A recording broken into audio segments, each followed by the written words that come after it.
Good afternoon. Welcome to This Week in Turkey.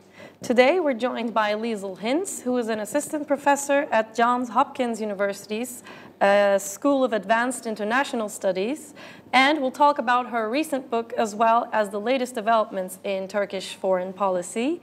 Good evening, Liesl. Welcome to This Week in Turkey. Good evening. Thanks so much for having me. So we'll hear some about your book first, and then we'll be back here together in the studio. Sounds good.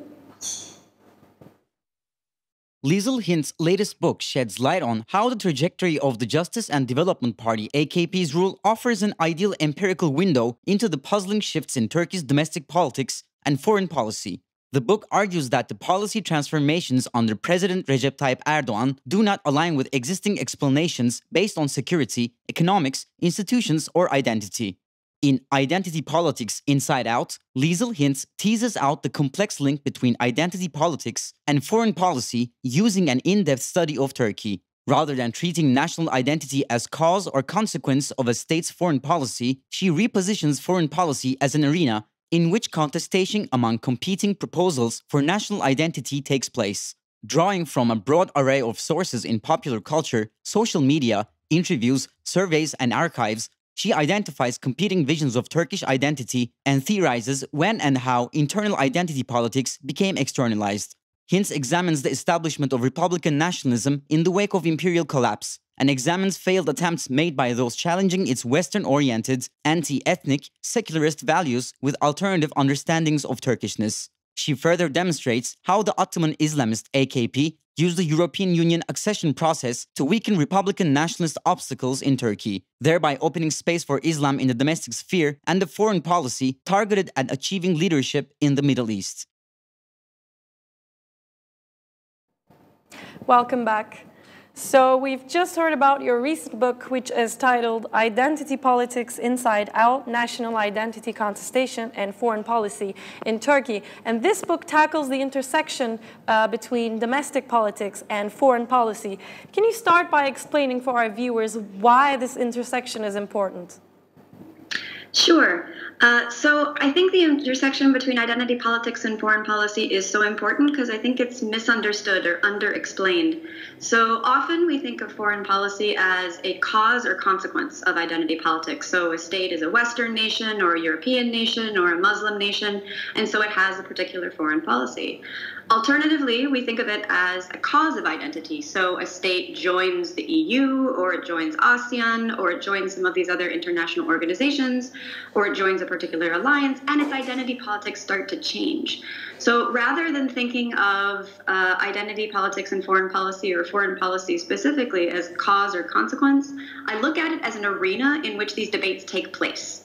So I look at how groups can use foreign policy as a way to weaken domestic obstacles. The conception of identity that I use is not just about who we are, but how we relate to others and what our foreign policy should be and how we view our role in the world. And how does your work relate to the current state of Turkish foreign policy and perhaps Turkey's relations with the US?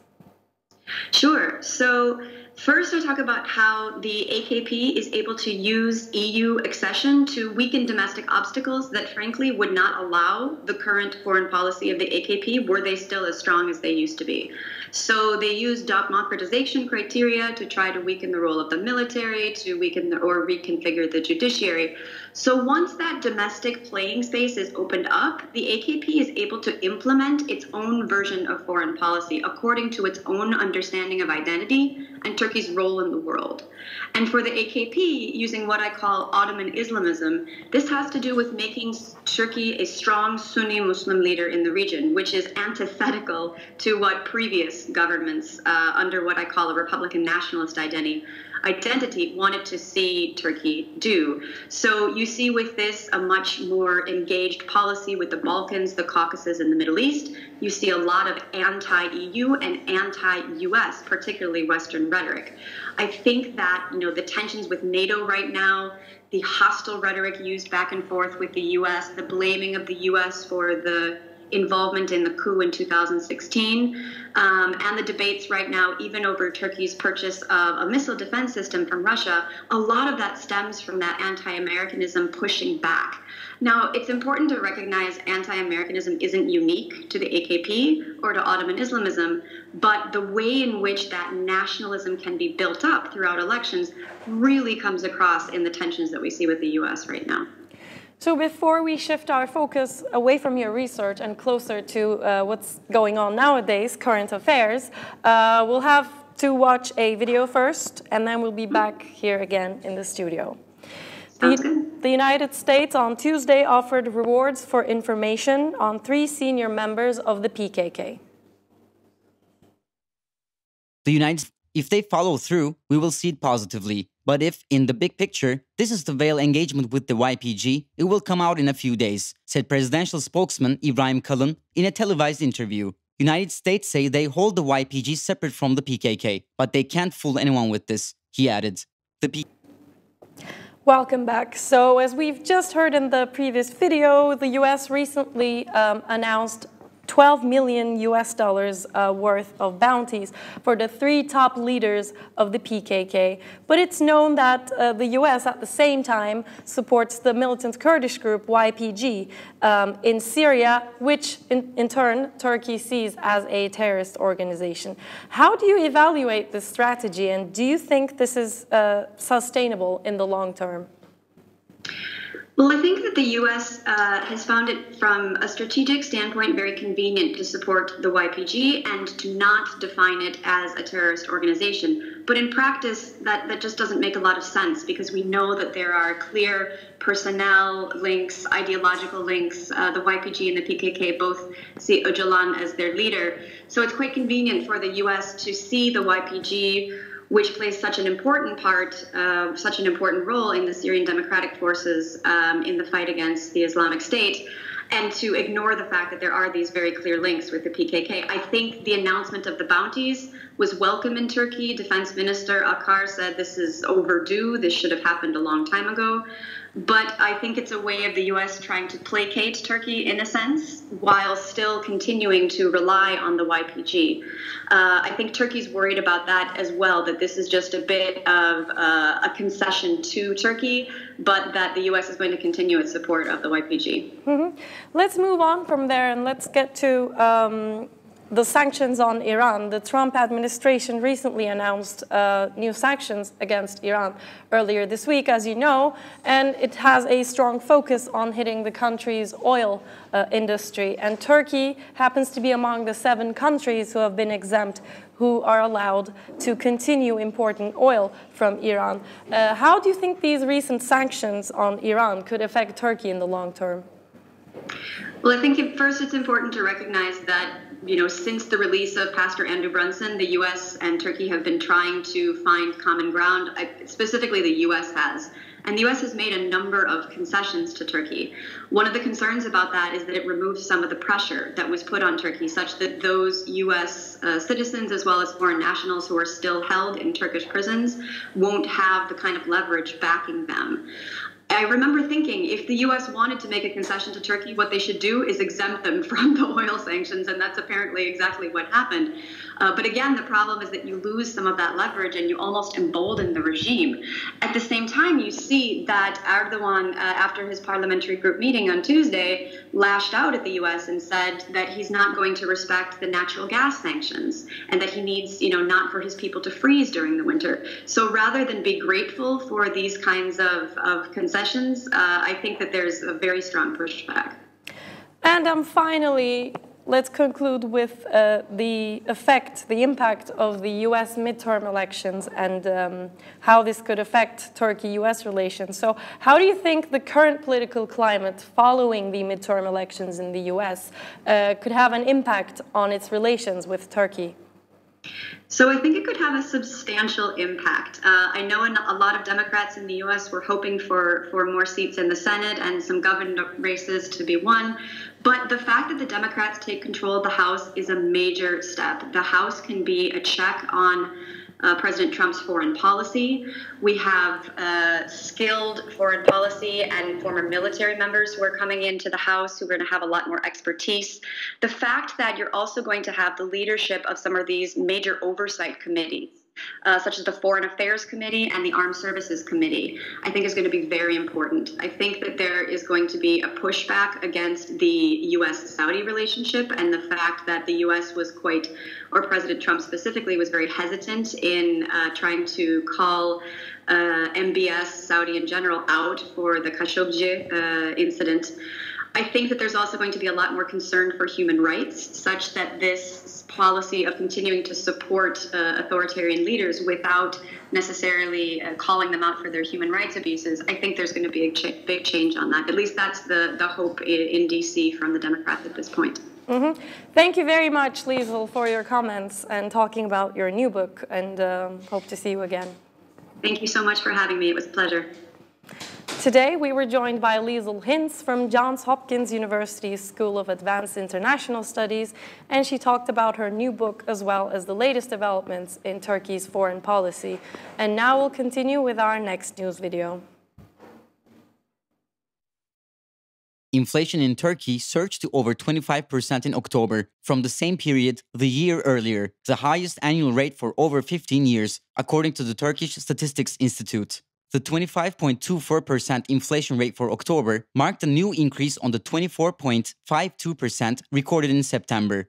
It was the highest annual rate since July 2003, when the country was still emerging from its 2000-2001 financial crisis. The worst affected sectors include furnishing and household goods, with 37.92%. From September, prices rose 2.67%. Turkish inflation will follow a much more positive trend in the rest of the year, Treasury and Finance Minister Berat Albayrak said on Monday, adding that worst is over for Turkey regarding inflation. Albayrak recently announced a full-fledged fight against inflation in October, calling on all companies to offer 10% discounts on items impacting inflation until year-end.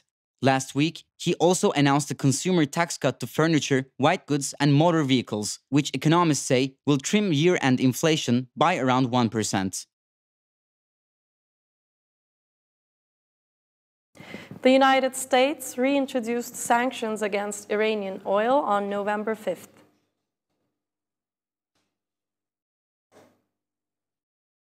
The US reintroduced sanctions against Iranian oil on November 5th, while granting 180-day waivers to 8 countries, including Turkey. It was not clear yet what individual volumes or aggregate volume the waivers entail. During the previous wave of sanctions on Iran in 2012, Turkey was again among the countries that were given the exemptions for a total amount of over 1 million barrels per day. On Tuesday, Turkish Foreign Minister Mevlut Çavuşoğlu reiterated that Turkey is against sanctions and said that isolating Iran is dangerous.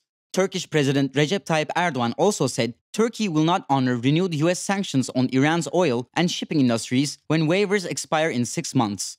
Erdogan suggested he would discuss the matter when he meets US President Donald Trump at a summit to commemorate the end of World War I in Paris over the weekend. The oil and gas contract signed with Tehran requires Turkey to pay even if it does not get the energy. Thus, Turkish Trade Minister Ruslan Pekcan says Ankara has to continue to trade with Iran because of the clauses of the deal. Struggling with rising inflation, double-digit unemployment rates, and the deteriorating economic outlook for 2019, the Turkish economy is currently under difficult conditions. Turkey is also one of the key destinations for Iranian crude, accounting for more than a quarter of Turkey's daily average imports of around 830,000 barrels, according to data from the market regulator. The government announced a new rescue fund for the housing sector. Turkey's unsold housing stock is expected to reach 2 million units, and the government will establish a fund to help offload the assets from construction companies, according to reports in the media. The fund, which will securitize the housing, will help reduce the inventories of the firms. The stock of unsold houses includes units currently under construction. Turkey's real estate industry has been hit hard by an economic downturn. Inflation has surged to more than 25%, pushing up mortgage rates and reducing demand for housing sharply. Increases in the house prices in most large Turkish cities lag inflation. Meanwhile, some construction companies are struggling to repay foreign currency debt that's become more expensive after the lira slumped against the dollar. The government is currently collecting data to ascertain exactly how much excess stock exists in the country. Nazmi Durbakayım, head of the Istanbul Constructors Association, said that the Treasury and Finance Ministry is working on a plan and has asked his group, which represents scores of major construction companies, to provide data, Dünya newspaper has reported. A parliamentary commission accepted a controversial legal amendment that could leave thousands of doctors unable to work. A Turkish parliamentary commission accepted a legal amendment that could leave thousands of doctors unable to work. The amendment is a part of a larger health reform bill that Governing Justice and Development Party AKP says will tackle problems facing the country's healthcare professions, particularly violence against doctors. Yet, the Turkish Medical Association says the bill not only falls short of stopping the violence, but also prevents thousands of doctors, dentists, and other medical workers from professional practice in the vast majority of Turkish healthcare facilities. The bill, which requires to be discussed by the Parliament's Grand Assembly for final approval, bars physicians fired from public service under emergency measures from all practice for a period of 600 days and others from most private hospitals. In addition, medical reports prepared by these physicians will have no validity before judicial and administrative bodies. The World Medical Association has condemned the bill as a shameful move by the Turkish authorities to restrict the freedom of Turkish physicians to practice medicine.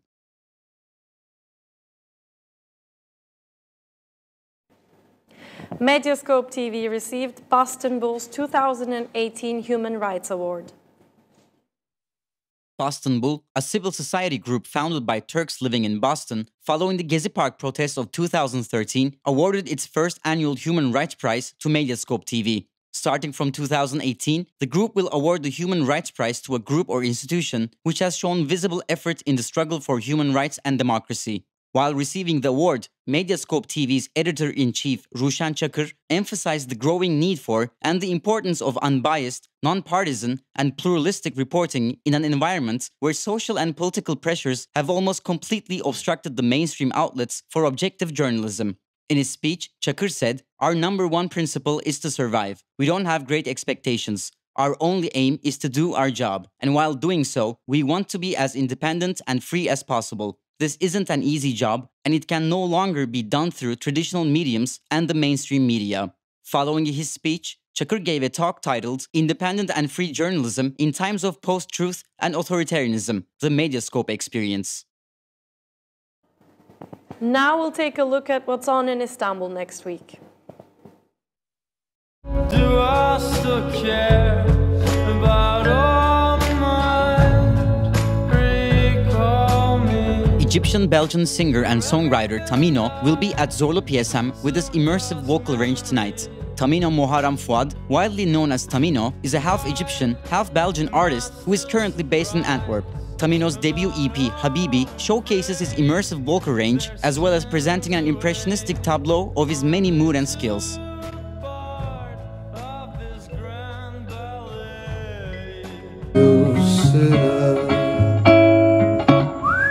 Emmy nominee Brazilian musician Rodrigo Amarante will be at Zorlu PSM studio on November 13th. Amarante is a songwriter and a multi-instrumentalist based in Los Angeles, who has made an international name with his band Little Joy, alongside the Strokes drummer Fab Moretti and Binsky Shapiro, and also most after producing the theme song for the Netflix show Narcos, which earned him an Emmy nomination. Pilot Gallery hosts Çağrı Saray's solo exhibition titled Der Himmel über Berlin until the 15th of December. The exhibition refers to Wim Wenders' film not only by borrowing its title, but also by basing itself upon the artist's fascination with the film. That's all from This Week in Turkey. Thanks for tuning in and hope to see you again next Friday at 5 p.m. Goodbye.